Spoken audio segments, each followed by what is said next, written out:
6ാമത്തെ എപ്പിസോഡിൽ ഏറ്റവും കൂടുതൽ ഫാൻസ് കിട്ടിയത് നമ്മുടെ ചെമ്പനാട്ടോ. ചെമ്പൻ്റെ ചാട്ടവും ആറ്റിറ്റ്യൂഡും ഫൈറ്റും എല്ലാവർക്കും ഭയങ്കരമായിട്ട് ഇഷ്ടപ്പെട്ടിട്ടുണ്ടായിരുന്നു.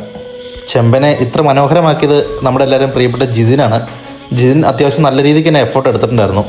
നമ്മുടെ എപ്പിസോഡിൻ്റെ ഡ്യൂറേഷൻ ഒന്ന് പിടിച്ചു നിർത്താൻ വേണ്ടിയിട്ട് ജിതിൻ്റെ ഒരുപാട് സീനുകൾ നമുക്ക് ഒഴിവാക്കേണ്ടി വന്നിട്ടുണ്ട്. പക്ഷേ നമ്മൾ ആവശ്യപ്പെടുന്ന രീതിയിൽ അതിൻ്റേതായ പൂർണ്ണതയിൽ ഓരോ ഷോട്ടും എത്തിക്കാൻ ജിതിൻ നല്ല രീതിക്ക് കഷ്ടപ്പെട്ടിട്ടുണ്ടായിരുന്നു. അതാണ് നിങ്ങളിപ്പോൾ സ്ക്രീനിൽ കണ്ടുകൊണ്ടിരിക്കുന്നത്. ഈ ഒരു കഥാപാത്രത്തിൻ്റെ പൂർണ്ണതയ്ക്ക് വേണ്ടിയിട്ട് എന്തൊക്കെ ചെയ്യാമോ അതൊക്കെ നമ്മുടെ ജിതിനെ കൊണ്ട് ചെയ്യിച്ചിട്ടുണ്ട്. ചാടി മറിയുക, അലച്ചു തല്ലി വീഴുക, അതുപോലെ നല്ല മുട്ടക്കാട്ടം മരത്തിന് മേളിലേക്ക് വലിഞ്ഞു കയറുക. അത് കയറുക എന്ന് പറഞ്ഞാൽ നമ്മൾ ഓൾറെഡി പറഞ്ഞു, ഒരു നോർമൽ മനുഷ്യൻ്റെ വേഗതയോ അല്ലെങ്കിൽ ആ ഒരു രീതിയോ പാടില്ല. വളരെയധികം സ്പീഡ് ഉണ്ടായിരിക്കണം.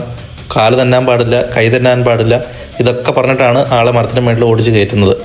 അത് ഒരു ശകലം പോലും വിടാതെ ആൾ പിടിച്ചിട്ടുണ്ട്. അതിൻ്റെ ഒരു എക്സ്പീരിയൻസ് ആണ് നിങ്ങൾക്കിപ്പം സ്ക്രീനിൽ കിട്ടിക്കൊണ്ടിരിക്കുന്നത്.